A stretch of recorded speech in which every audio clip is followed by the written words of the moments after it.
할렐루야. 우리 좌우에 계신 분들하고 인사하겠습니다. 너무 잘 오셨습니다. 감사합니다. 자, 우리 아마 예배 전에 이것저것 그 리더 단톡방에 몇 가지 좀 올라갔을 것 같아요. 우리가 오늘 새벽 말씀이 동성애에 대한 그런 말씀이었어요. 이제 분명히 하나님께서는 이건 죄다라고 말씀하시고 어찌 보면 우상 숭배의 삶이 결국 끝까지 가면 동성애로 간다라고 어찌 보면 성경이 분명히 이야기하고 있는 가운데, 특별히 동성애의 특징인 스스로 죄인이다 여기지 않고 이것이 옳다라는 주장을 하게 될 것이다 라고 하는 것까지도 성경에 이미 기록되어져 있습니다. 근데 이 이제 포괄적 차별금지법, 이거 다 눈속임이거든요. 이제 소수 누군가를 위해서 차별하면 안 된다라고 하는 일반적인 법안은 다 있습니다. 이미 다 있어요. 그래서 장애인이 되었든 여성이 되었든 어떤 이제 지위나 출신이나 어떤 그런 것으로 인해서 누군가를 차별하면 안 된다라고 하는 기본 법은 이미 다 제정이 되어 있어요. 근데 포괄적이라고 하는 단어를 딱 붙이면서 거기 안에다가 동성애를 끼워 넣은 거예요. 그래서 전체의 요만큼이니까 어떠니 하면서 붙여가지고 통과시켜버리려고. 그러면 이제 여러분들 큰일 납니다. 이제 오늘 아침 같은 말씀은 강단에서 전할 수 없어요. 심지어 나중에 그것에 대하여 이제 쓰여진 책인 성경조차도 그걸 빼야 된다라고 성경의 수정을 요구할 수도 있습니다. 그래서 여러분들 이런 일들이 있을 때 우리가 피켓 들고 나가서 데모할 수 있는 상황이 아니다라고 할지라도 우리의 현장에서 우리가 할 수 있는 최선의 노력들은 해야 되는 줄로 믿습니다. 그래서 절대 포괄적 이 차별금지법을 통과시키려고 하고 하는 의원들은요, 여러분 웬만하면 뽑아주지 마세요. 여러분 이건 정말로 큰일 날 일이에요. 나중에 하나님 앞에서 우리의 투표와 우리의 선거 이런 것으로 하나님 앞에 우리가 분명히 책임져야 될 수도 있어요.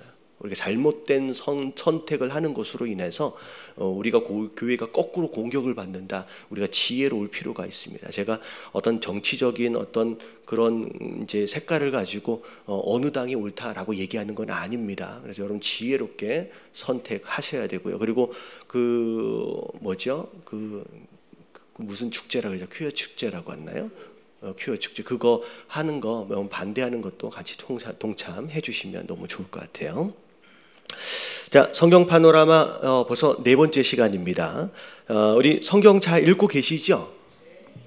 이게 대답을 잘 못하시는 분들 계시는데, 자, 오늘 성경 오늘 몇 장까지 읽었어야 되냐면 창세기가 끝나고요, 출애굽기 4장까지 예?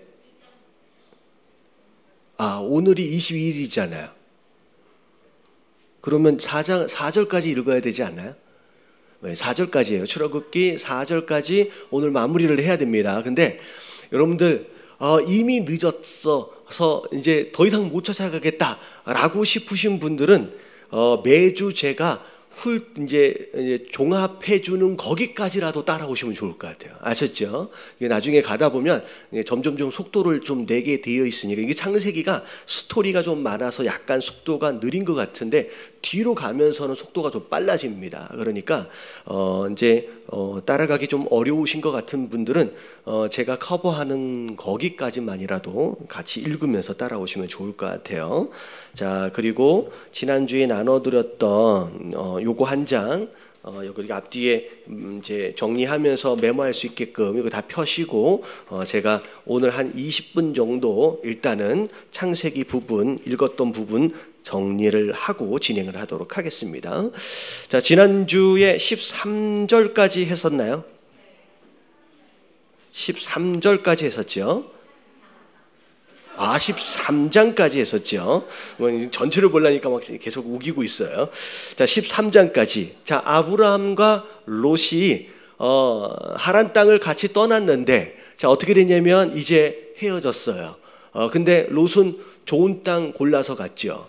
근데 자기가 먼저 선택하면 안 되죠. 사실 아브라함 따라왔다가 복이 돼서 복을 받아서 부자가 됐으면 이게 이제 위아래가 있지. 아브라함 삼촌 먼저 선택하세요 라고 했었어야 되는 게 예의인데 예의가 없는 애입니다. 그래서 지금 어떻게 되냐면 자기가 먼저 좋은 땅 딱 선택하니까 결국은 아브라함이 별 볼 일 없는 땅으로 이제 가게 됩니다. 자, 그리고 나서 14장을 보면 자, 일이 일어났지요. 자, 14장에 보면 가나안 땅은 여러 조그만 나라들로 구성이 되어져 있습니다. 그래서 왕들이 많아요. 그러다 보니까 그 안에서 나름대로의 어떤 전쟁과 분쟁들이 좀 많이 있습니다. 그래서 가나안 땅 안에서 전쟁이 일어나는데 이 전쟁이 큰 전쟁이었나 봐요. 지금 소돔에 살고 있던 이 롯의 가족까지 전쟁에 져서 이제 포로로 끌려가는 상황이 벌어졌습니다. 자, 그래서 이제 14장에 보면 가나안 땅 안에서 일어난 전쟁의 내용이 잠깐 나오고요. 왕들의 이름이 막 나와요. 자, 근데 그 소식을 들었던 아브라함이 집에서 훈련한 318명, 여러분 집에 종이 318명이나 있다라고 하는 것은 어마어마한 거죠. 심지어 이 종들은 전쟁을 위해서 훈련받은 종만 318명이에요. 어떻게 보면 아브라함이 얼마나 거부가 되었는지를 알 수 있는 대목입니다. 아니 심지어 이 318명이면 그 당시 가나안 땅 어떤 작은 나라의 아마 군사 숫자 정도로 생각을 해도 될 만큼의 굉장히 큰 군사지요. 자, 이 아브라함이 318명을 데리고 롯을 구하러 달려갑니다. 자, 정말 한 가정에서 데려간 이 군사가 그 어마어마한 나라들 연합군 군대를 이겨버려요. 그래서 이긴 가운데 거기에서 탈취물로 끌고 갔던 뺏어갔던 사람과 물건들을 다 뺏어 와서 사람들은 자유롭게 풀어주고요. 그 가지고 온 이제 전리품은 이제 누구죠? 아브라함이 가지고 오게 되죠. 근데 돌아오는 과정에서 18절에 보니까 살렘 왕 멜기세덱이 등장을 합니다. 여러분 이 멜기세덱은 굉장히 중요한 인물이에요. 신약에서 이 멜기세덱이 하나님의 제사장, 여기도 나옵니다. 하나님의 제사장이라고 나오면서 예수님의 그림자처럼 구약에 소개되어진 인물들 가운데 하나입니다. 자, 그래서 이 멜기세덱은 시작도 없고 끝도 없다. 태어난 이야기도 없고 죽은 이야기도 없어요. 그래서 실제로 이제 사람이냐 아니냐라고 하는 것을 이제 얘기할 정도로 되게 신비스러운 존재예요. 근데 이 멜기세덱이 전쟁에 이기고 돌아오는 아브라함을 환영합니다. 축하하는 거죠. 그랬더니 이 아브라함이 이 멜기세덱에게 가지고 돌아오는 전리품의 10분의 1을 떼서 이 멜기세덱에게 제사장에게 줍니다. 자, 이게 11조의 처음이에요. 이게 이제 어떻게 보면 율법으로 정해진 게 아니라 아브라함이 하나님의 제사장 멜기세덱에게 자기에게 주어진 이제 전리품의 10분의 1을 드리게 되면서 11조가 이제 시작이 되는 거죠. 자, 그리고 나서 이제 돌아오는 내용이 14장까지의 내용입니다. 자, 그리고 나서 이제 결국은 다시 이제 롯은 이제 소돔으로 그냥 돌아가 버려요. 어떻게 보면 이 상황에서 자기가 깨닫고 내가 안 되겠구나, 아브라함 곁에 사이좋게 잘 살아야 되겠구나 라고 좀 돌이킬 만도 한데 그렇지 않고 그냥 원래 소돔으로 그냥 가버립니다. 자, 그리고 나서 15절을 보니까 사실 그런 거예요. 하나님께서 이제 아브라함에게 다시 한번 이제 언약을 이제 재확인시켜 주시는 장면이 15장서부터 나오는데 분명히 너의 몸에서 난 자가 너의 상속자가 될 것이다 라고 다시 한번 이야기를 해주면서 하늘에 별도 보여주시고 막 이야기합니다. 자, 그런 가운데 10절서부터를 보니까 하나님께서 아브라함과 언약을 다시 확인시켜 주시는 가운데 아브라함이 하나님께 제사를 드리게 됩니다. 그런데 제사를 드리는 과정에서 새를 드릴 때는 쪼개지를 않았어요. 다른 짐승을 드릴 때는 다 쪼개서 드렸는데 아마도 새는 작으니까 별것이 아닌 것처럼 생각했는지 이걸 쪼개지 않고 드렸습니다. 자, 그랬더니 솔개가 자꾸 주변에서 예배를 방해하는 거예요. 그래서 밤새 예배를 제대로 드리지도 못하고 이 새 한 마리 쪼개지 못해서 결국은 밤새 예배를 제대로 드리지 못하는 상황이 벌어지는 거예요. 자, 이 내용들 통해서 우리가 예배를 드릴 때 온전한 예배를 위해서 얼마나 우리가 준비를 해야 되는지에 대한 내용이 나와요. 큰 것들은 다 쪼개서 드려놓고선 별거 아닌 것 같은 이 새 한 마리를 잘못했다가 쪼개지 않았다가 예배를 그냥 망쳐버렸어요. 심지어 자 13절에 보니까 이것으로 인하여서 결국 너희 후손들이 이방 땅에서 400년 동안 종살이를 하게 될 것이다, 객으로 살게 될 것이다 라고 하는 게 여기서부터 정해져요. 그러니까 새 한 마리가 얼마나 큰 영향을 미쳤는지를 우리가 알게 되는 장면입니다. 자, 물론 애굽에서의 400년 동안 하나님의 선하신 뜻을 이루기 위해서 사용이 됩니다. 자, 제가 지난주 말씀드렸잖아요. 자, 하나님을 사랑하고 그의 뜻대로 부르심을 입은 자들은 자 어떻게 돼요? 모든 것이 합력하여 선을 이룬다. 결국에는 선이 이루어집니다. 근데 우리가 비록 하나님을 사랑한다고 하지만 그 뜻대로 부르심을 입었다 하지만 아브라함처럼 이런 실수를 한다는 거예요.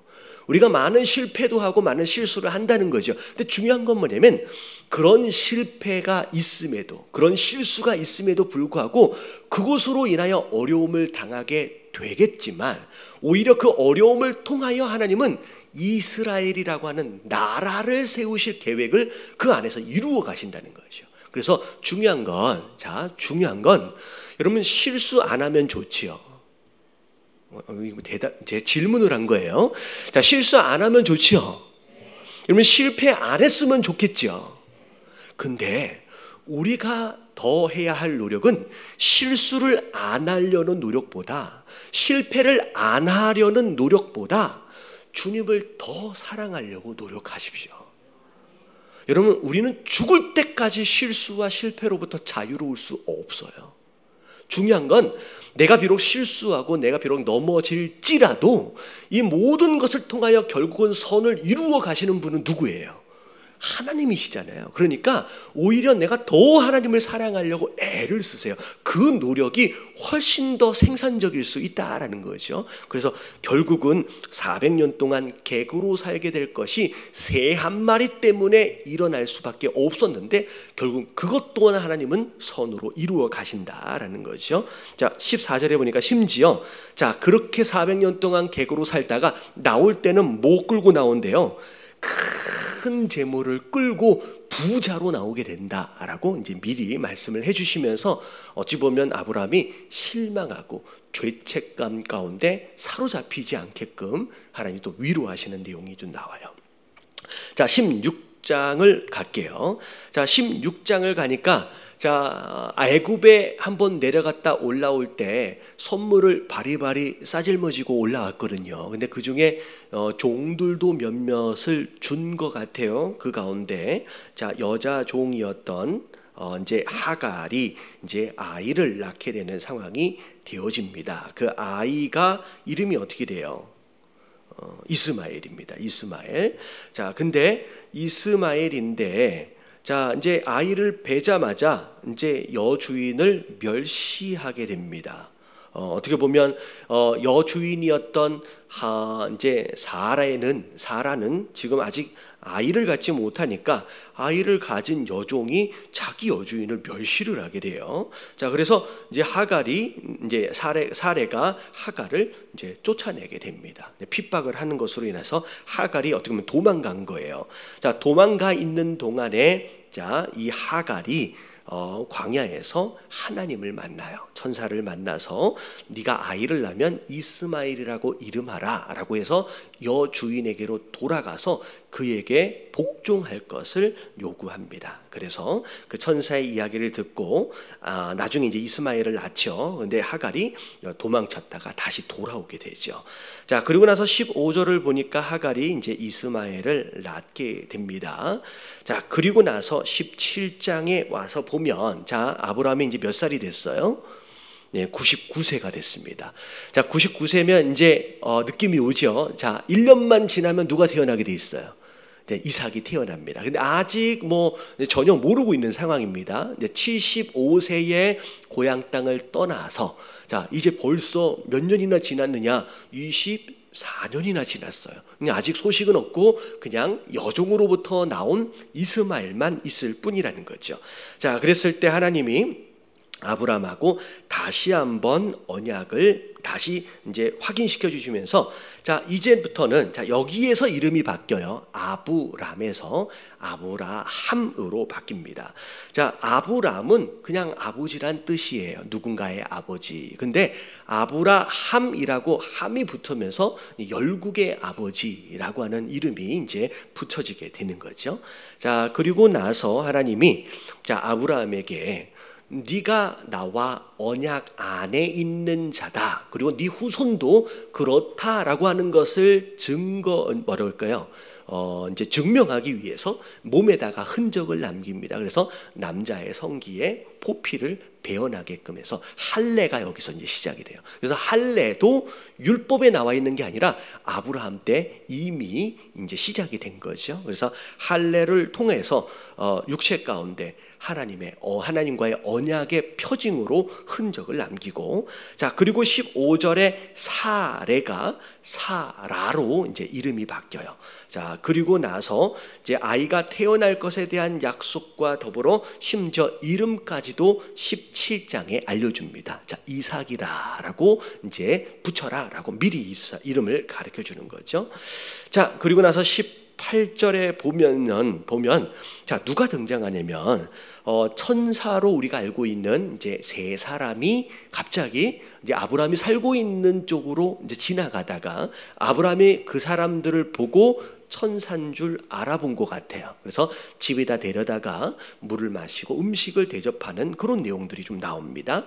자, 그러다가 그 천사로 알고 있는 우리 이 세 사람이 세 천사가 내년 이맘때쯤 내가 내게 돌아올 것이다 라고 얘기하면서 내년엔 어떻게 보면 사라가 아들이 있을 것이다 라고 자, 딱 1년 전에 이 세 명의 천사를 통해서 미리 예언되어져 있죠. 그 다음에 그 이야기를 듣고 사라는 속으로 뭐 했대요?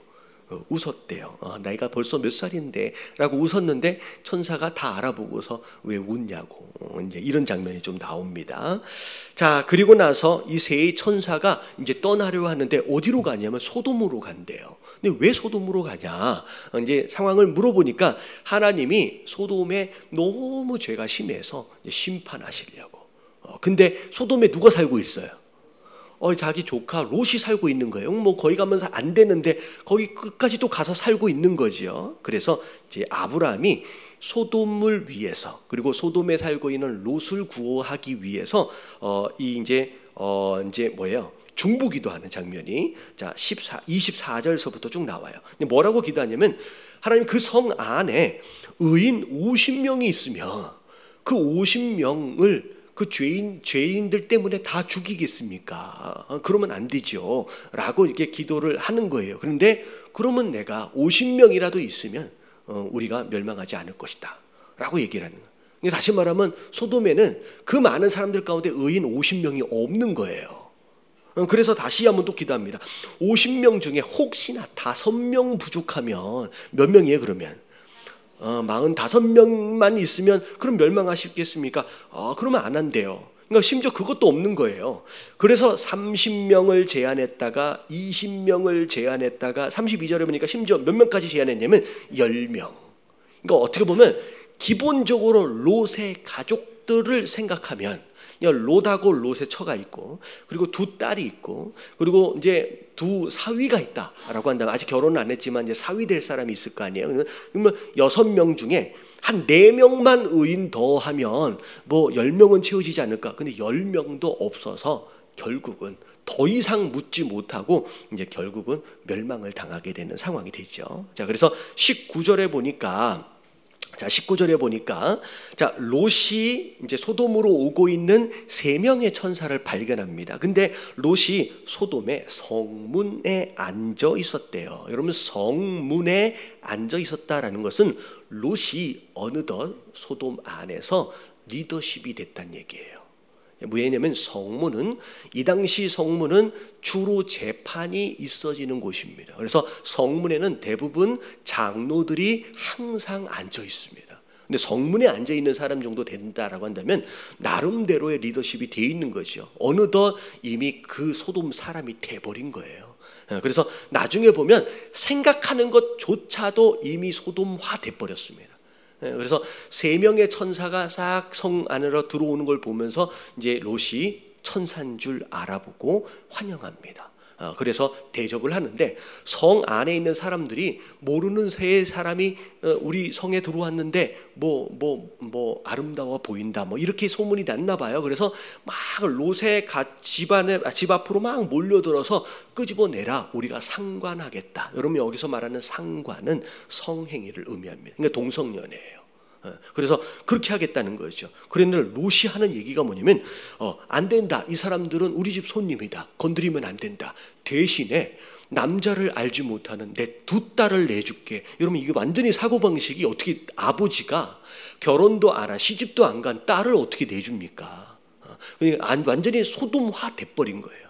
그 가운데 이 세 명의 천사가 이제 롯을 그 상황에서 이제 구하는 장면이 나와요.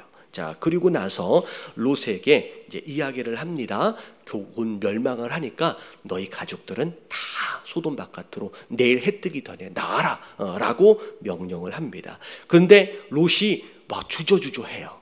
왜냐하면 리더십이 됐다 그랬잖아요. 나름 이제 자리를 잡고 나름 모아놓은 게 있는 거죠. 그래서 버리고 다 떠나기가 너무 아까운 거죠. 주저주저하고 있는 상황 가운데서 천사들이 이 롯을 재촉해가지고 성 바깥으로 끌어냅니다.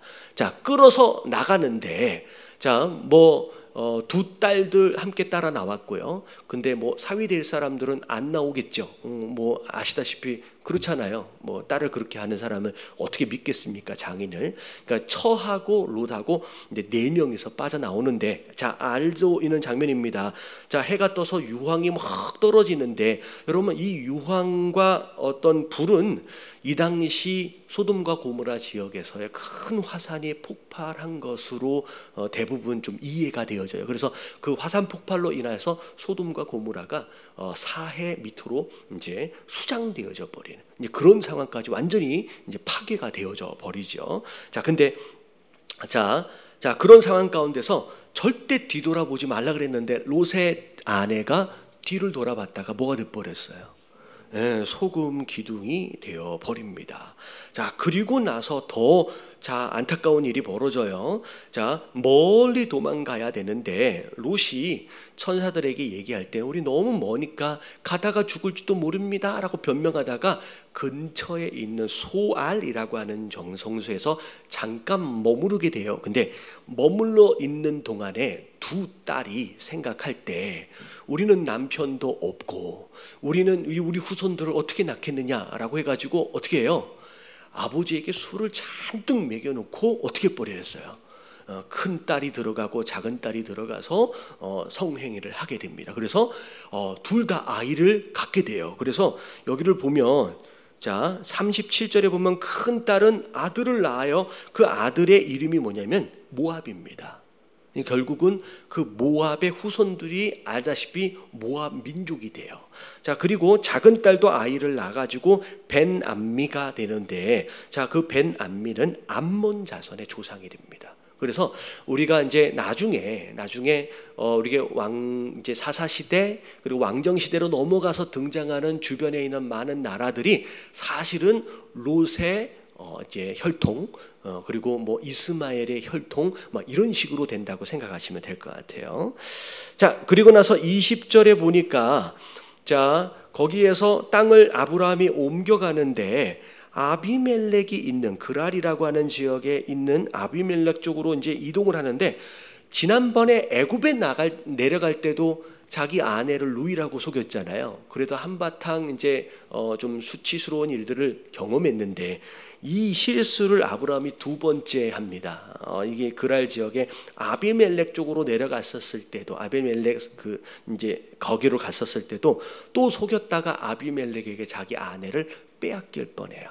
그래서 하나님이 아비멜렉 집안에 저주를 내리시는데, 자, 또 이제 거꾸로 하나님이 이제 아브라함의 영적 권위를 세워주시면서 오히려 아비멜렉을 위해서 기도하게끔 하고, 그리고 또 재물도 또 얻고, 그래가지고 아비멜렉에 임했던 저주가 풀어지고 자기 아내도 구하게 되는 장면이 이제 20장까지의 내용이에요. 자, 그리고 나서 그런 일들이 막 있어지고 있는 상황 가운데서 드디어 21절에 자, 사라가 임신을 합니다. 자, 그리고 나서 아이를 낳아요. 자, 그리고 나서 자, 아이를 낳고 난 뒤에 8일 만에 할례를 행하게 되지요. 하나님 명령하심이었어요. 자, 아이를 낳고 났을 때 5절에 보니까 이때 아브라함의 나이가 몇 살이었더라? 자, 100세였다라고 나와 있습니다. 맞죠? 뭐 제가 틀리면 얘기해줘요. 정신없어서 딴 얘기할 수도 있으니까. 자, 쭉 나다가 8절 9절을 쭉 보니까 자, 하갈이 이제 여종이었잖아요. 여종 하갈이 아이를 뵀을 때 사라를 무시하더니만 어떻게 됐어요? 나중에 아이를 이스마엘을 낳고 난 뒤에 이제 이삭이 나왔잖아요. 근데 이삭을 이스마엘도 괴롭히는 거예요. 그런 상황이 벌어집니다. 그래서 결국에는 이제 사라가 보다 못해 이스마엘과 하갈을 쫓아내게 돼요. 그래서 여기서 이제 이스마엘과 하갈이 나가게 됩니다. 그리고 나서 나가고 난 뒤에 광야에서 지난번처럼 광야에서 또 천사를 만나게 되면서 그 하갈 그 이스마엘에 대하여 이제 언약을 또 이제 약속을 하는 그런 장면이 또 나오죠.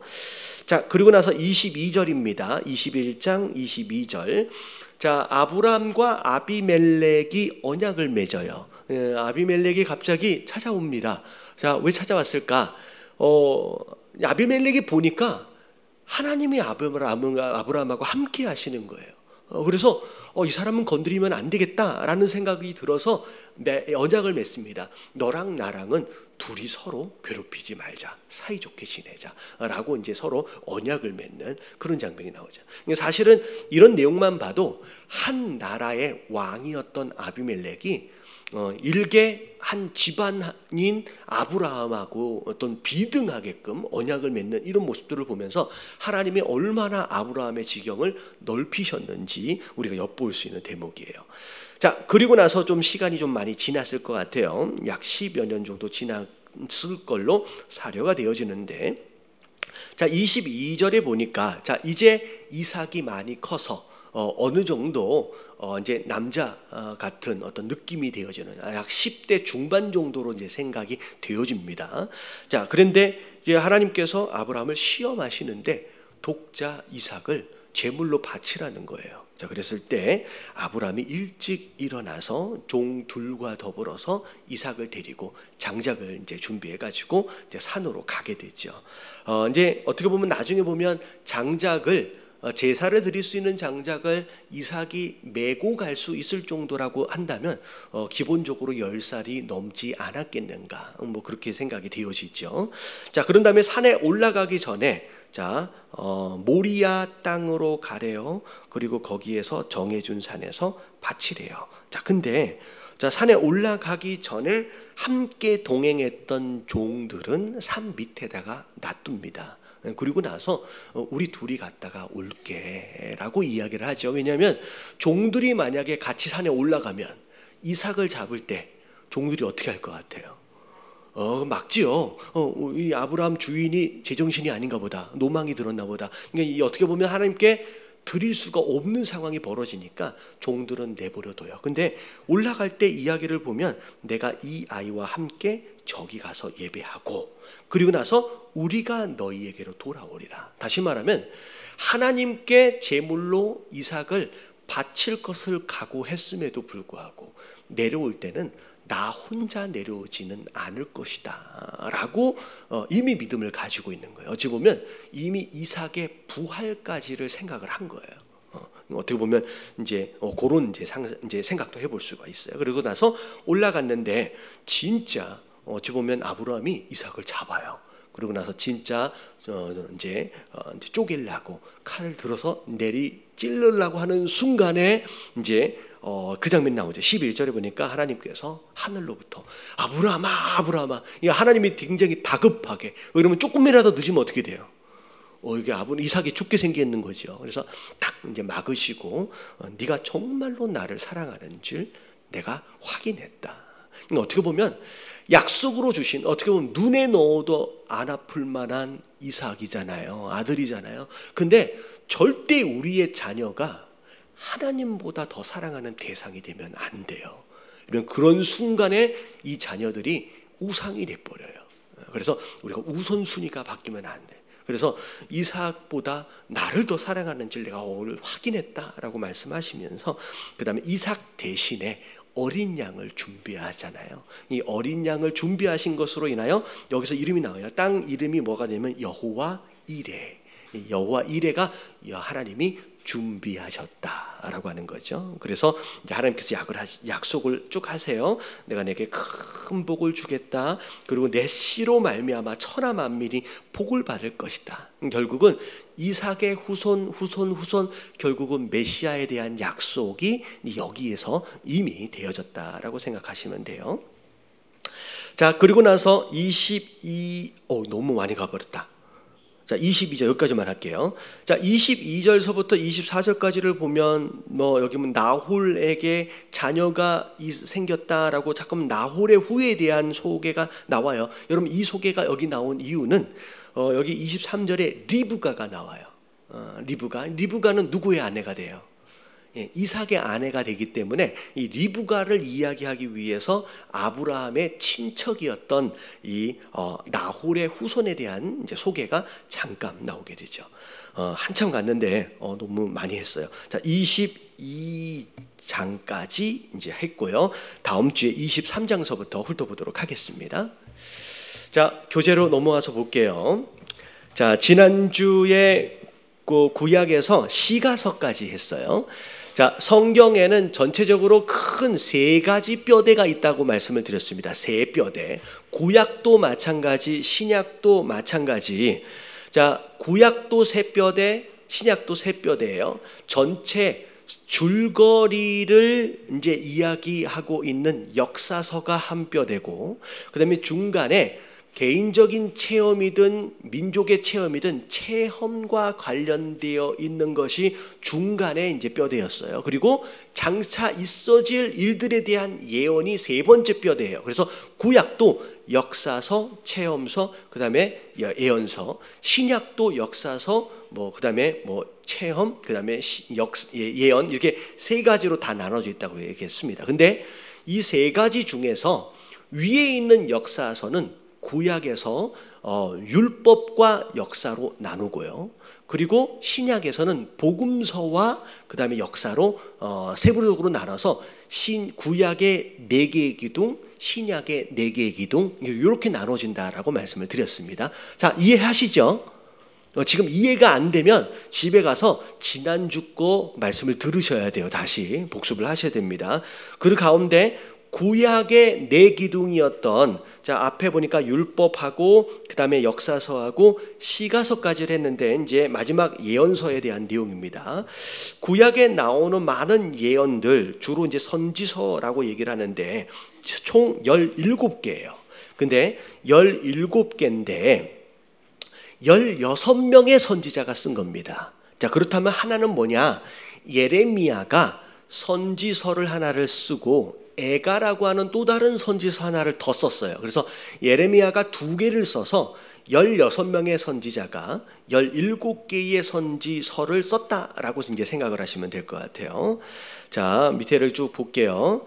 자, 17건의 예언서에는 이중적인 기대로 가득 차 있어요. 자, 하나님의 백성들을 향한 하나님의 기대, 그리고 하나님을 향한 하나님의 백성들의 기대가 2가지가 된다는 거죠.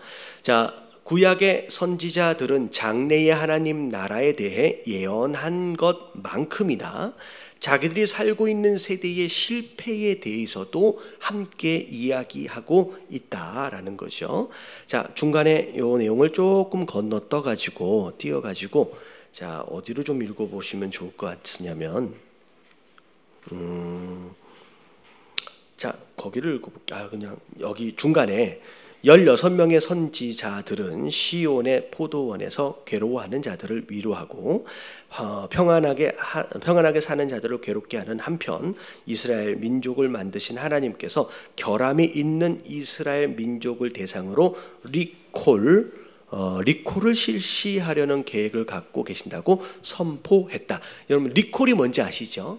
만들어냈는데 뭔가 문제가 있어서 다시 고치는 거예요. 자, 거기서부터 읽어볼게요. 다음 장 넘어간 거예요. 이스라엘 민족은 시작. 이스라엘 민족은 자기들을 향한 하나님의 계획대로 살지 않아 창조주 하나님의 성품을 드러내지 못했다. 선지자들은 언어와 시각적인 소통 수단을 사용하여 땅에 떨어진 하나님의 기준을 들어 올리려고 노력했으며 하나님의 정책의 주의를 면 땅에서 사라질 날이 멀지 않을 것이라고 엄중히 경고했다. 그래서 선지자들은 대중의 인기를 얻지 못했다. 시류에 영합하지 않는 설교자들이 인기를 얻지 못하는 것은 예나 지금이나 마찬가지였나 보다. 네네. 그래서 이 당시 선지자들은 굉장히 많은 박해와 탄압을 받았죠. 어떻게 보면 좋은 소리가 듣기 좋은 소리를 한 게 아니니까 심판에 대해서 계속 경고를 했었습니다. 자, 그러나 그럴수록 선지자들의 믿음과 하나님을 향한 신실함은 더욱 강해졌고 이스라엘 두 왕국, 자, 이 두 나라로 나눠지는 상태예요. 자, 불신앙과 불성실을 폭로하는 수위도 한층 높아졌다. 물론 일부 경건한 왕들이, 자, 남유다 쪽에 있는 왕들이에요. 선지자들의 경고를 귀담아 듣고 회개와 부흥을 주도했던 시기가 있었지만 이스라엘 민족은 대체로 하나님을 거역하는 성향을 보였어요. 자, 그리하여 결국 외세의 침략으로 두 왕국이 모두 멸망을 당하죠. 북이스라엘은 아수르에 의해서, 남유다는 바벨론에 의해서 멸망을 당해요. 그래서 자, 이방 민족의 포로로 끌려가거나 타국을 떠돌아다니는 처지가 되어버렸습니다. 자, 그들은 선지자들의 강력한 경고에 주의를 기울이지 않아 그 참담한 사태를 자처한 거죠. 그래서 우리도 마찬가지예요. 우리는 이 시대, 우리 한국, 제가 아까 말씀드렸잖아요. 포괄적 차별금지법 이런 내용들에 대해서 우리가 정신을 잘 차리고 성도 되어짐의 행동들을 해야 된다는 거죠. 그렇지 않으면 결국 이런 시대가 올 수도 있다라는 거죠. 이런 경고의 메시지를 우리가 들어야 돼요. 자, 성경에는 거기 읽어볼게요. 시작.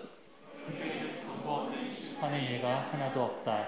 하나님께서는 징벌을 경고하실 때마다 회개하면 용서하겠다고 약속하셨다. 하나님은 이 방법을 아직도 바꾸지 않으신다. 혹시 하나님께서 계속 질책하심으로써 지금 우리에게 무엇인가를 말씀하시려고 하는 것은 아닐까? 하나님께서는 우리가 자발적으로 순종하기를 바라신다. 더욱이 우리는 순종을 독려하는 데 필요하다면 무엇이든 기꺼이 하신다. 여러분, 누구 어떤 상황처럼 그냥 때려놓고 왜 때려요? 네가 뭘 잘못했는지 생각해봐. 여러분, 이런 식으로 하나님께서는 때리지 않으세요. 이분 때리기 전에 수도 없이 경고했었어요. 수도 없이 말씀하셨고요. 그럼에도 불구하고 끝까지 거부한 것에 대한 결과로 사실 참으신 가운데, 오래 참으신 가운데 결국은 심판이 임하게 되어지는 거죠. 그래서 사실 하나님께서는 우리가 자발적으로 순종하기를 원하시는. 자, 이 그림을 보면, 자, 하나님이 있고 이스라엘이 있어요. 중간에 선지자들입니다. 하나님께서 자, 밑으로 내려오실 때 의로움을 기대하시면서 자, 하나님의 메시지를 선지자들은 대언하지요. 자, 그리고 나서 이스라엘은 구세주와 하나님 나라를 기대한다. 예언. 이제 이것은 이제 이스라엘을 구원하시기 위한 이제 하나님의 또 이제 어떤 계획과 그런 예언들에 대한 선포가 이스라엘들에게 있어지는 모습. 좀 이제 이 그래프를 그렇게만 이해하시면 될 것 같아요. 자, 그래서 선지자들의 선포에는 두 가지가 있다는 거죠. 하나님의 의도를 대언하고 그리고 장차 있어질 일들에 대한 예언, 두 가지가 이제 함께 포함되어져서 이제 나가게 됩니다. 자, 그래서 여기까지가 이제 구약의 이제 예언서까지의 내용이라고 한다면, 자, 오늘은 이제 신약, 자, 이제 복음서부터 이제 4개를 함께 살펴볼 거예요. 자, 원래는 이제 역사서입니다. 근데 이 역사서를 둘로 나눴어요. 예수님 스토리와 사도들의 스토리로 둘로 나눠서 복음서와 역사서로 나눠진 겁니다. 자, 복음서 거기 한번 읽어볼게요. 말라기 선지자는 다 같이 시작. 말라기 선지자는 오실 메시아에 대한 명백한 기대로 구약을 끝맺는다. 성경을 전혀 모르는 상태에서 처음부터 읽는다고 해도 구약의 이야기가 말라기서에서 끝나지 않음을 알 수 있는데 그것은 주인공이 아직 등장하지 않았기 때문이다. 이스라엘은 완전한 선지자이며 완전한 제사장이며 완전한 왕이신 분을 약속받았지만 그분은 아직 오시지 않았다. 오히려 하나님과 하나님의 선하심에 반하는 일들만 거세게 일어났다. 그런데 어떻게 한 사람이 이 세 직분을 온전히 수행할 수 있을까? 자, 구약에 나오는 왕, 그리고 선지자, 제사장, 이게 이제 장차 오실 예수님의 그림자와 같은 어떤 그런 역할이라고 생각하시면 될 것 같아요. 그래서 자, 성경에 보면 이 세 종류의 사람들에게만 기름을 붓습니다. 기름을 붓을 때, 자, 왕에게만 기름을 붓고 선지자에게만 기름을 붓고 제사장에게만 기름을 부어요. 그래서 장차 오실 예수님을 우리가 그리스도라고 부르잖아요. 메시아, 똑같은 단어예요. 근데 자, 그리스도의 뜻이 뭐라 그랬어요? 예, 기름 부음을 받은 자라는 뜻이 그리스도예요. 그래서 예수 그리스도 하면 그리스도는 어떻게 보면 기름 부음 받은 세 종류의 역할이라는 거예요. 세 종류의 직분을 의미합니다. 그래서 예수님은 그리스도로서 완전한 왕 되시고 완전한 선지자 되시고 완전한 제사장 되신 그런 분이죠. 그래서 사실은 초림에 오셨을 때의 기름 부음 받은 자로서 어떻게 보면 보여주신 두 가지 권세는 제사장으로서 대신 스스로 제물 되어 주셨잖아요. 죄를 사하시기 위해서 제사장으로서의 직분, 자, 그리고 어떻게 보면 이제 선지자로서의 직분, 하나님의 뜻을 대언하시는, 전달하는 그 역할을 하셨죠. 그리고 나중에 이제 재림하실 때는 자, 뭘로 재림하세요? 제사장의 사역이 끝나고 선지자의 사역이 끝나고 재림하실 때는 왕으로 재림하시는 거예요. 그래서 재림하실 때 예수님의 모습은 왕의 모습으로 그리고 심판하실 모습으로 이 땅에 오시게 되는 거죠. 그래서 재림 때 기름 부음 받은 분으로서의 완벽한 그런 모습으로 우리가 만나게 됩니다. 자, 말라기 선지자 이후에 거기 읽어봅니다. 시작. 말라기 선지자 이후에 400년 동안 침묵기가 흐른다. 이 기간에는 선지자들이 출현하지 않았다. 이스라엘 민족에게는 실로 어두운 시기가 아닐 수 없었다. 그러다가 세례 요한이 주인공의 오심을 선포하고 또 그토록 기다리던 주인공이 실제로 등장하면서 신약이 시작되었다. 주인공의 사촌인 세례 요한은 그분의 길을 예비하기 위해 힘썼고 그분이 세상의 죄를 담당하기 위해 이 땅에 오신 하나님의 어린 양이라고 사람들에게 알려주었다. 우리는 복음서에서 성육신으로 세상에 오신 하나님을 볼 수 있다. 자, 그래서 자, 세례 요한은 예수님하고 친척 관계입니다. 세례 요한이 조금 더 먼저 태어났어요. 그래서 세례 요한이 장차 오실 예수님에 대하여 소개하게 되죠. 사실은 예수님이 이렇게 세례를 받으러 나오시기 전까지만 해도 아마 세례 요한은 예수님이 누군지를 그냥 몰랐을 거예요. 그냥 친척이라고 알았겠죠. 근데 세례 요한에게 세례를 받으러 딱 나오시는 순간 세례 요한이 깨닫게 됩니다. 아, 이분은 내 친척, 그냥 이제 친척이 아니라 이분이 메시아구나라고 하는 것을 그때 깨닫게 돼요. 그래서 자, 그때 하나님의 어린 양이라고 이제 소개도 하게 되고 그렇게 되면서 자, 이제 이야기가 시작이 되는데 자, 성육신에 대한 내용이 나와요. 근데 여기 밑에 있는 성육신에 대한 설명이 조금 엉성한 듯해서 자, 일단 성육신은 뒤에 이제 이제 옆으로 넘어가서 자, 완전한 하나님이자 완전한 인간이신 그분은 하나님의 성품과 메시지를 완벽하게 나타내셨대요. 자, 그러고 나서 거기 한번 읽어볼게요. 그분은 시작. 그분은 인간들을 대신하여 죽기 위해 인간이 되셔야 했다. 하나님은 죽음이 없는 분이기 때문이다. 또한 그분은 인간의 죄값을 치르기 위해 하나님이셔야 했다. 인간은 자신의 죄값을 치를 만큼 선하지 않기 때문이다. 만일 예수님이 완전한 하나님이자 완전한 인간이 아니라면 우리의 구세주가 되실 수 없을 것이다. 어떻게 예수님이 완전한 하나님이자 완전한 인간이 될 수 있느냐고 내게 묻지 말라. 나는 설명하지 못한다. 단지 믿을 뿐이다. 그것은 이성에 반할는지 모르겠지만 성경이 명백히 계시하는 것이다. 유한한 인간의 머리로 어찌 무한하신 하나님의 오묘함을 다 헤아릴 수 있겠는가. 우리 성경에는 우리가 이해할 수 있는 부분들이 더 많습니다. 왜냐하면 우리가 하나님을 다 이해할 수 있다라고 한다면 하나님은 하나님이 더 이상 아니겠죠. 이제 어떤 피조되어진 우리 인간의 한계예요. 어떻게 완전한 하나님, 완전한 인간이실 수 있을까?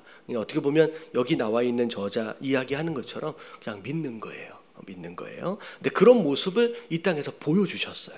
자, 밑에 있는 그림을 볼게요. 자, 밑에 있는 그림을 보면 구약과 신약이 자, 중간에 뭘로 나눠져 있냐면 그리스도로 나눠져 있습니다. 어떻게 보면 히스토리, 역사가 히스토리가 합쳐진 단어라고 얘기했잖아요. 그래서 역사는 인간들 이야기가 아니라 누구 이야기예요?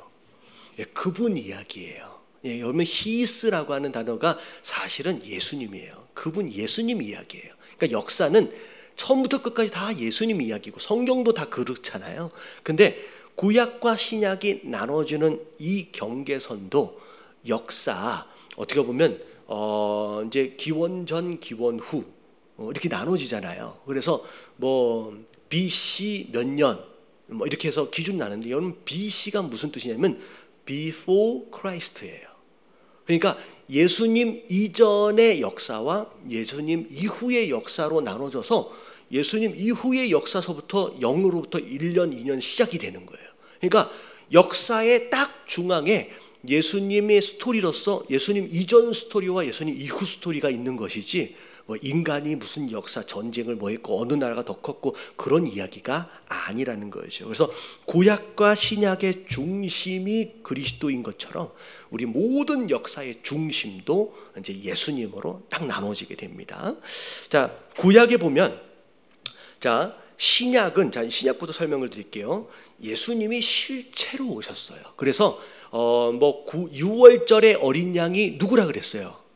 예수님. 그리고 광야에서 먹었던 만나가 누구라 그랬어요? 예수님이에요. 그래서 예수님 신약에 와서는 예수님 자체가 실체고 구약은 그림자예요. 그래서 예수님의 그림자로서 어린 양을 두신 거고요. 그리고 만나도 두신 거고 구약에 있는 모든 왕들의 이야기, 선지자들의 이야기, 뭐 제사장의 이야기는 다 예수님의 그림자입니다.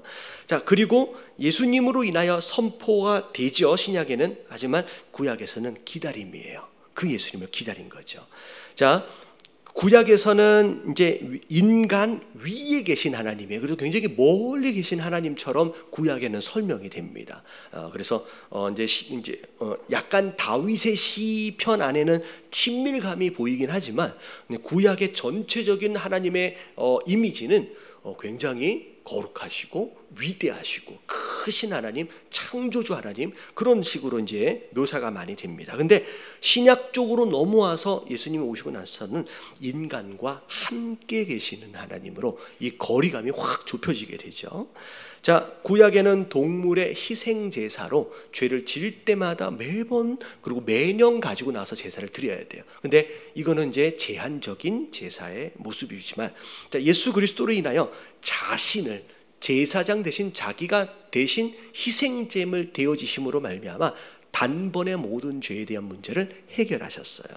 자, 그리고 구약에는 예수님 오심을 이제 예비한 거라고 한다면 결국 그 예비되어진 게 예수님을 통하여 나타난 거라고 생각하시면 될 것 같아요. 자, 밑에 볼게요. 당신은 시작. 당신은 예수 그리스도를 어떤 시각으로 보는가? 예수 그리스도를 선한 인간이나 위대한 스승 정도로 여기는 것은 합당하지 않다. 그분께서 말과 행동으로 완전한 신성을 보여주셨기 때문이다.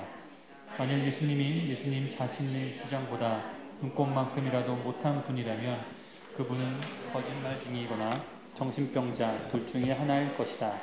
나는 그분의 주장을 전폭적으로 믿기로 결단했다. 하나님이 어떤 분인지 알고 싶다면 예수 그리스도를 바라보라. 그분이 바로 인간의 몸으로 세상에 오신 하나님이기 때문이다. 네, 예수님이 하나님이세요. 하나님이세요. 자, 밑에 이제 그림을 보면, 자, 복음서하고 사도행전으로 이제 나눴다라고 얘기를 했습니다. 이 역사서, 신약에 있는 역사서를 둘로 나눈 거예요. 자, 복음서는 4권으로 돼 있고 사도행전은 1권입니다. 자, 복음서는 땅에 계신 그리스도예요. 이 땅에서 사역하셨던 그 예수님 스토리가 복음서예요. 그러면 사도행전으로 넘어가면 이제 하늘에 계신 예수님이에요. 부활하시고 나서 승천하시고 난 뒤에 이제 예수님이지요. 자, 그리고 나서 자, 복음서는 30년의 기간을 포괄함, 이 여기는 어떻게 보면 예수님의 30년 기간. 그리고 나서 사도행전은 이게 이제 왜 이 30년이라고 했는지 모르겠는데 아마도 이제 사도행전의 전체적인 역사 기간 자체가 30년 정도로 이제 생각을 하고 있는 것 같아요. 그래서 앞에 30년, 뒤에 30년. 자, 그리고 복음서에서는 예수님이 주로 활동을 하시고 사도들은, 제자들은 준비되고 있는 과정. 그리고 사도행전으로 넘어와서는 준비되어진 제자들이 이제는 실제로 선포하는 이제 활동하는 사도들이 되어지죠. 자, 그리고 복음서에서는 주로 유대인들을 대상으로 예수님 활동을 하시지만 종종 이렇게 이방인 지역도 이제 방문을 하시기도 합니다. 자, 근데 사도행전에서는 유대인들뿐만이 아니라 어디까지를 가요? 이방인들에게까지 복음이 선포되어지는. 자, 그리고 복음서에는 예수님 그리스도와 사도들, 제자들과의 상황이라고 한다면 사도행전은 제자들이 누구와 함께 일해요? 이제 복음서에는 예수님과 함께 일하지만 사도행전에는 사도들이 성령님하고 함께 일을 하게 되죠. 자, 그리고 복음서에서는 구원을 이루셨고요. 그리고 사도행전에서는 그 구원을 선포하시는 그런 스토리다라고 정리를 하면 될 것 같아요. 자, 그래서 이제 사도행전에 해당되어지는 6번 역사서에 대한 내용입니다. 자, 거기 쭉 읽어볼게요. 예수 그리스도께서 시작. 예수 그리스도께서 33년 전에 떠나온 하늘로 다시 올라가시면서 그분은 지상사역은 종결되었다. 그리스도께서는 세상을 떠날 때와 똑같은 모습으로 장차 어느 날에 다시 오리라는 것을 고별 약속으로 남기고 떠나셨다. 그리고 그로부터 50일 후 예수님의 말씀에 따라 성령에 기다리며 예배하던 120명의 성도들에게 성령이 강림하여 엄청난 능력을 부어주셨다. 하늘에서 온 조력자 성령께서는 비밀리에 모였던 그들을 변화시켜 대중 앞에서 복음을 전하는 용감한 전도자로 바꾸어 놓으셨다. 성령께서는 그들을 인도하여 그들이 갈 수 있는 세상 끝까지 복음을 전파하게 하셨다. 네, 여러분 예수님이 승천하실 때 하신 말씀이 내가 가는 이 모습 그대로 내가 온다라고 말씀을 하셨습니다. 그래서 이 땅에 예수님이 초림하셨을 때는 아기의 모습으로 오셨어요. 그래서 성장하는 모습으로 30년을 보내셨죠. 근데 다시 오실 때는 그렇게 되지 않아요. 아기의 모습으로 오시지 않습니다. 그냥 올라가신 그 모습 그대로 이 땅에 오시죠. 그렇다면 이 땅에 존재하는 인간으로서 아기로 태어나서 성장한 그 어떤 인간도 재림 예수가 될 수가 없습니다. 그러니까 이 땅에 존재하는 그 어떤 재림 예수다라고 할지라도 다 뭐예요? 그냥 다 가짜인 거예요. 다 가짜인 거예요. 그래서 우리가 잘 알아야 되고요. 그리고 여기 이제 이 사도행전에서 굉장히 중요한 내용은 성령 하나님의 역사예요. 그 성령 하나님의 역사하심으로 인하여 교회라고 하는 것이 어떻게 시작되었고 그리고 그 교회가 어떻게 성장해 가는지에 대한 스토리가 사도행전에서 굉장히 중요한 스토리입니다. 그래서 쭉 보면 누가가 사도행전 2장에서 오순절 성령 강림에 대해서 이야기할 때 교회라고 이제 소개를 하죠. 자, 그래서 사도들의 행적이 기록된 역사서는 곧 교회의 형성 과정이 기록된 책이다라고 생각하시면 되고요.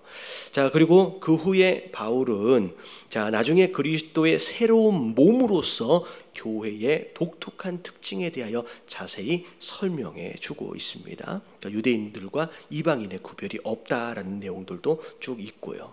자, 그리고 나서 쭉 이 내용들은 좀 지나갈게요. 쭉 지나가고 오른쪽으로 와서 두 번째 패러그래프 거기를 볼게요. 자, 세상에 있는 거기 읽어봅니다. 시작. 세상에 있는 그 교회는 완벽한 모임은 아니지만 구속받은 백성들의 모임이다. 하나님께서는 그를 위해서 여전히 역사하고 계시기 때문이다.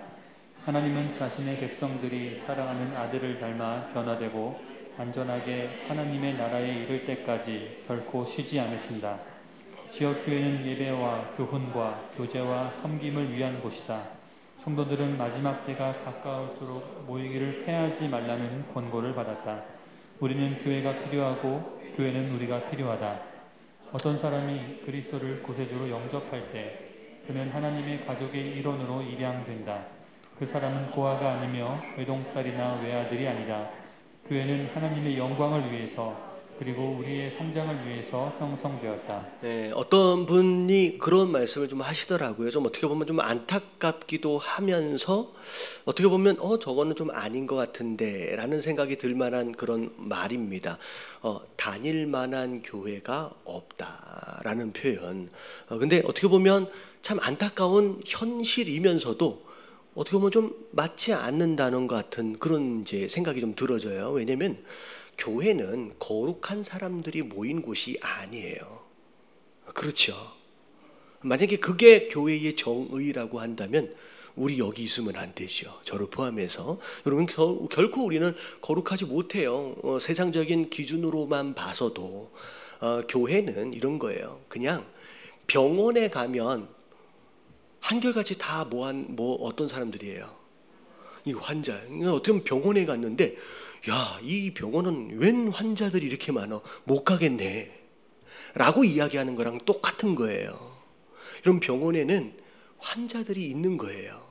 근데 그 환자들은 자기가 아프다라고 하는 걸 인정하는 사람들, 그래서 고침을 받기 위해서 병원을 간 거잖아요. 어떻게 보면 교회도 똑같은 거예요. 우리가 거룩하지 못하다라는 거, 우리가 죄인이다라고 하는 것을 인정하는 자들이 여기 온 거예요. 할렐루야. 저기 밖에 있는 사람하고 우리하고 다른 거는 그거 하나예요. 우리는 죄인입니다. 우리는 더러운 사람들입니다. 우리는 죄를 많이 지은 사람입니다. 우리는 치료가 필요합니다 라고 하는 것을 우리가 스스로 알고 인정하는 사람들이 모인 거고요. 그리고 이 안에서는 어떻게 해요? 어떻게 해서든 고쳐보려고 나름 노력을 하는 거예요. 근데 그건 누가 해주시는 거예요? 예수님께서, 하나님께서 우리 가운데 은혜를 부어주시는 가운데 아주 크게는 아니더라도 조금씩 고쳐져 가고 어떻게 보면 변화에 가는 과정들 가운데 우리가 있는 거예요. 근데 여러분, 우리가 좀 잘 알아야 될 게 뭐냐면, 제가 페이스북을 하다가 이런 글이 있어서 오늘 좀 공유한다고 좀 올려놨어요. 근데 흑인이 그런 얘기를 해요. 어떤 흑인인지 제가 잘 이해는 못해요. 어떤 흑인인데 그런 얘기를 해요. 교회와 관련된 흑인인 것 같아요. 근데 이분이 이야기를 할 때 우리 흑인들이, 청년들이 자꾸 이슬람으로 간대요.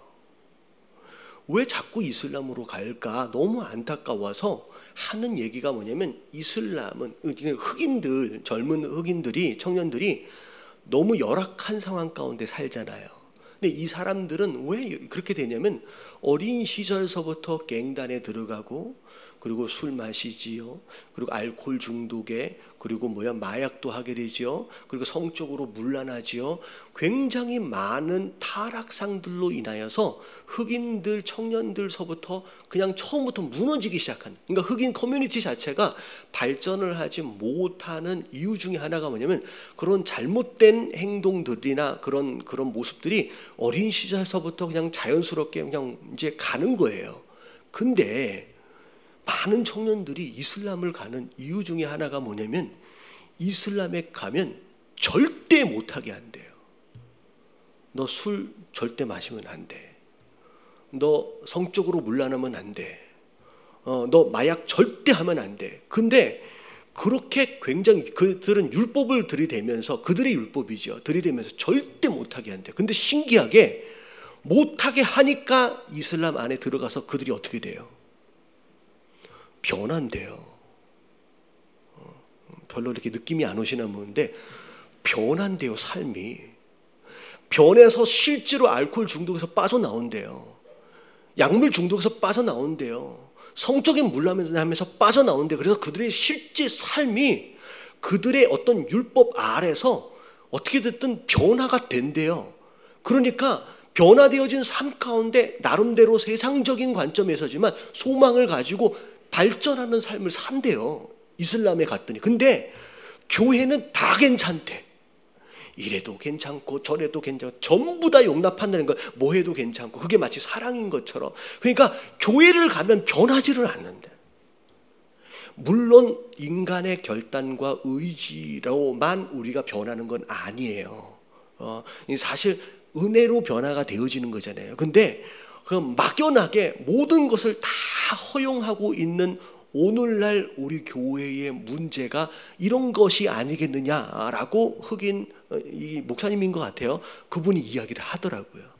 그래서 우리가 어떻게 보면 이제 예수님을 닮아가고 변화되어지는 삶, 어떻게 보면 다 용납하고 다 받아주시긴 하지만 그게 굉장히 은혜롭잖아요.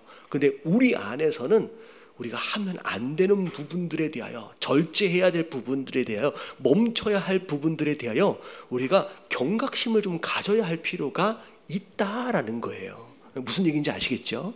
제가 이걸 너무 강조하면 율법주의로 가요. 근데 제가 율법주의로 가자는 이야기가 아니라 은혜 안에서 우리는 그런 생각을 좀 하면서 살아보자라는 거죠. 그래서 실제로 우리 안에서 그런 노력들로 인해서 같이 변화되어져 가는, 이슬람이 그렇게 되면 안 되잖아요. 그렇게 되어질 수 있었으면 좋겠습니다. 그래서 교회는 바로 그런 거예요.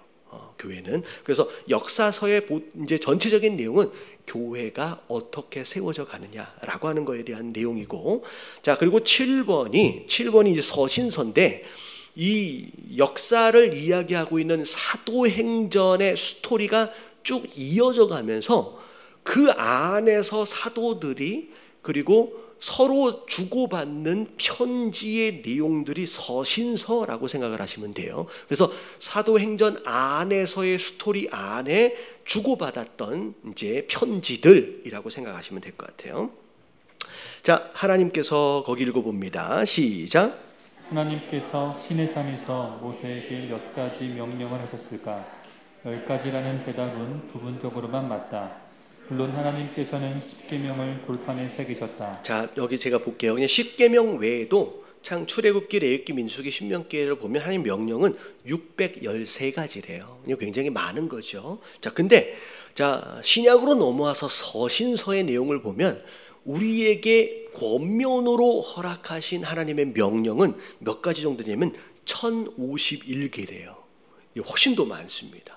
근데 이걸 명령이라고 얘기하지 않고 이제 권면이라는 단어를 사용하죠. 그래서 자, 그래서 여기 읽어볼게요. 신약의 서신서들을 시작. 그래서 신약의 서신서들은 권면이라는 단어로 요약한 것이다. 서신서들은 우리를 향한 하나님의 뜻을 상세하고도 명료하게 밝힌다.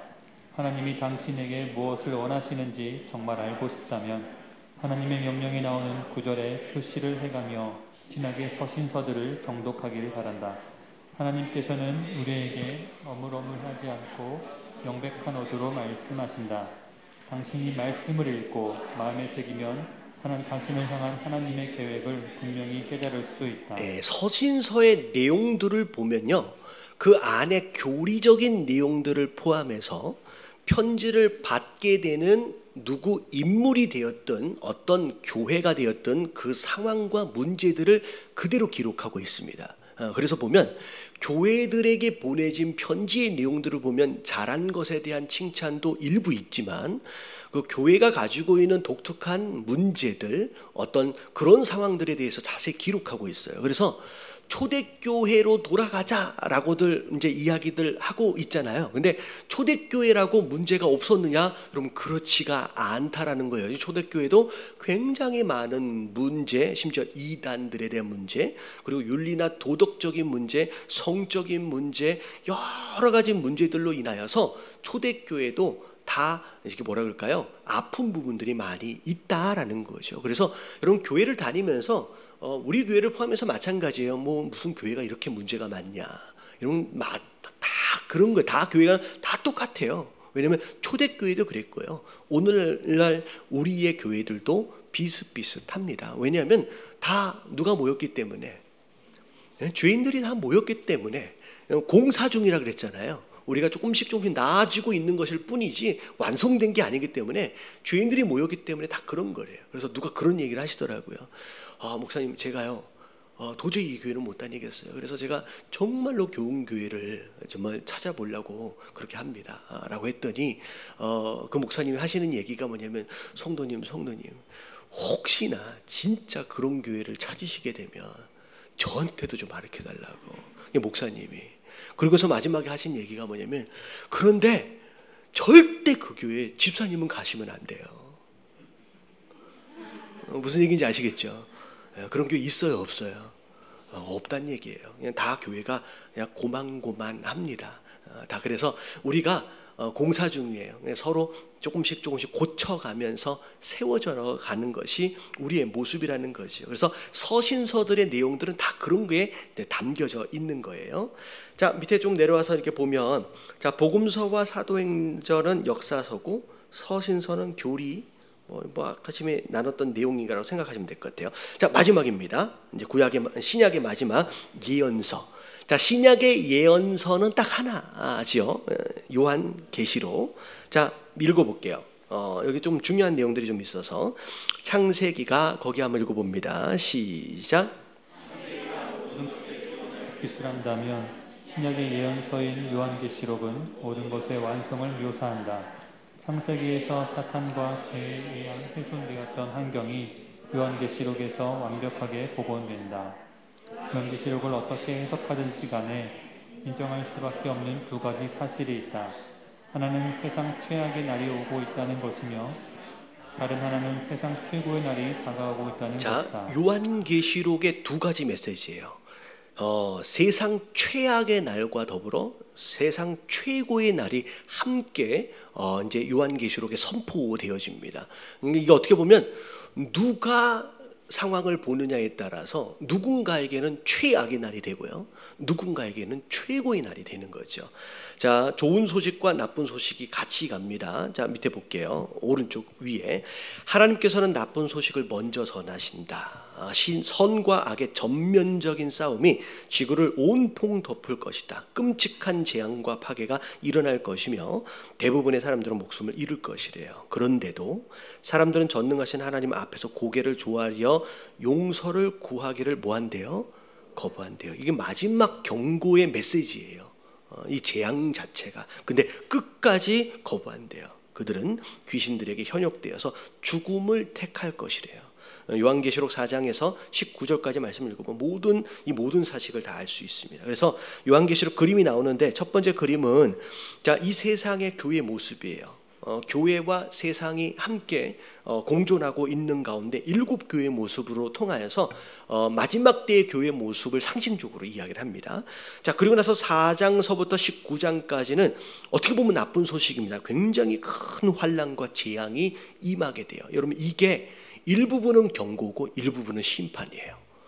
어떻게 해서든 누구 한 사람이라도 돌아오기를 기대하면서 허락하시는 죄는 이제 어떻게 보면 환난이지만 또 누군가에는 끝까지 거부하는 것으로 말미암아 그냥 심판을 그냥 받게 되는 상황이 되어지죠.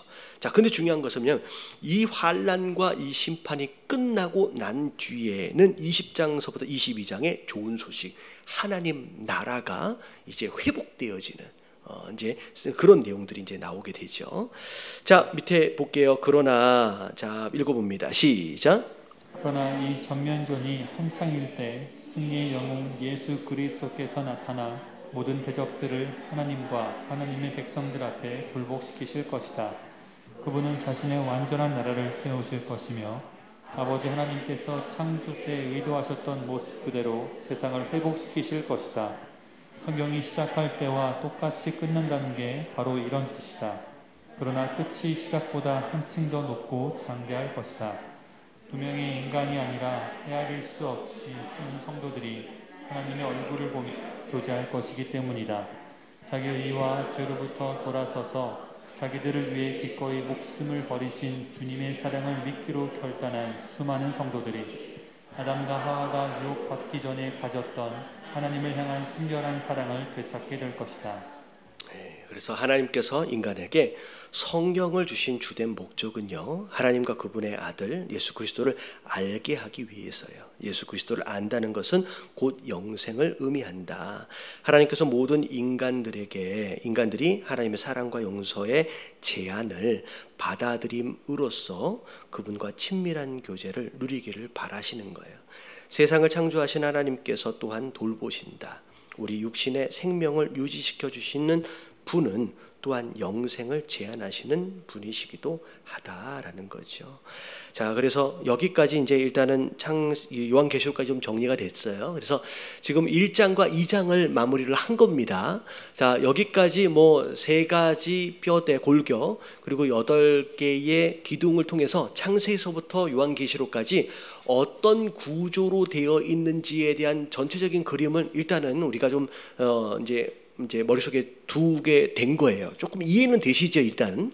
자, 이제 다음 주서부터 이제 구약서부터를 시작을 해서 이제 하나씩 쪼개가면서 또 특별한 또 관점을 가지고 구약을 좀 읽어가는 상황들이 좀 될 거입니다. 그래서 여러분 기억하시면서 이제 하시면 될 것 같고, 교제에 대한 예습 뭐 굳이 하실 필요는 없고요. 정말로 이 성경책에 대한 내용 이게 우리 읽어가는 거 꼭 빼먹지 마시고요. 같이 읽어가면 좋을 것 같아요. 그래서 읽으신 분들은 제가 요약해서 정리를 해드리면 그랬었지 하면서 머릿속에서 스토리가 전체가 정리가 될 거예요. 근데 읽어보시지 않은 부분들은 지금 어딜 얘기하는 거야? 지금 어디야? 하면서 막 헤매고 계시거든요.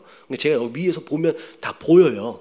그래서 알고 계시는 분은 탁 체크를 하면서 딱 넘어가는데, 안 읽으신 분들은 여기 가서 자 다음 장 넘어갔습니다. 그러니까 그래? 그래서 넘어가고 이러고 계셔.